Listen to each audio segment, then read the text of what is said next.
जों बाख्नायनांगोन बे गावनि बिफानि मुंखौ फुटबलनि गेजेरजों सारा आसामाव फकासाव लाबोनो थाखाय जों गोजोननाय मोनसिनदों। बेनि फिसाला सानैया जिन्टु आरो मिन्टु बिथांमोना गावनि बिफानि सासे बिराद मोजां प्लेयारमोन, वर्गां क्लाबनि एस्टाब्लिश प्लेयार। बे बिथाङा जि आदर्श देखायलांदों फुटबलनि गेजेरजों, जोंबो साफा साफा बिथांमोनजोंनो फोरोंजानाय प्लेयार। दिनैनि तारिखाव जों अफिसियेल आरो बेनि फिसाला सानैयाबो मोजां प्लेयारमोन, गेलेनानैनो BSF साख्रि मोनदों फिसाला गिदिरा जिन्टु।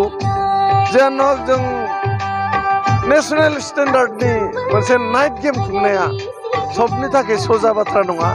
बिथांमोना जे बिफानि मुंखौ लाखिनो थाखाय बेखिनि आवगायदों, बेनि थाखाय आं बिथांमोनखौ धन्यबाद होदों। आरो मोननै टीम नासनसालि आरो सुवाला मोननै टीमाबो दिनै रायजो राजानि गेजेराव बिराद सोमोनांथाव माने फुटबल खेल प्रदर्शन खालामदों।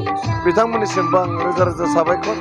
आरो रेफारि आरो गासै रायजो राजा, नैबे ओनसोलनि रायजो राजाया लैहोर लैहोर फैनानै बे फुटबल बादायलायनायखौ जों नायफैदों, गेदारिं खालामफैदों।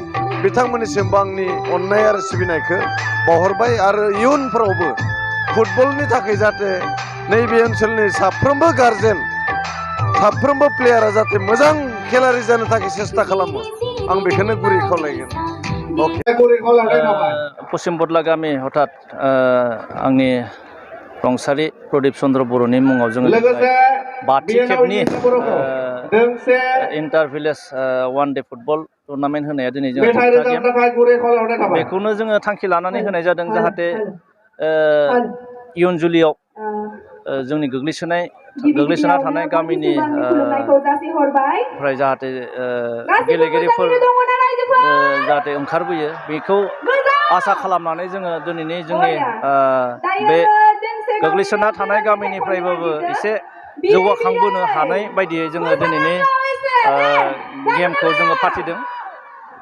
आं जोबथारनायाव नोंथांमोनखौबो लोगोसे जोंनि गामिनि रायजो राजा आरो खाथि खाला गासैबो जाहाथे जोंनि गेलेनाय गेमखौ मदद होफैनायनि थाखाय आङो बयखौबो साबायखर होदों। जाहाथे फैबाय थानाय समफ्रावबो जाहाथे जों बिदिनो मदद मोनगोन, सहाय मोनगोन होननानै आं आसा खालामनायजों लोगोसे नोंथांमोननि जुरै आङो रायजो राजा बयनिसिमबो साबायखर बावनानै आं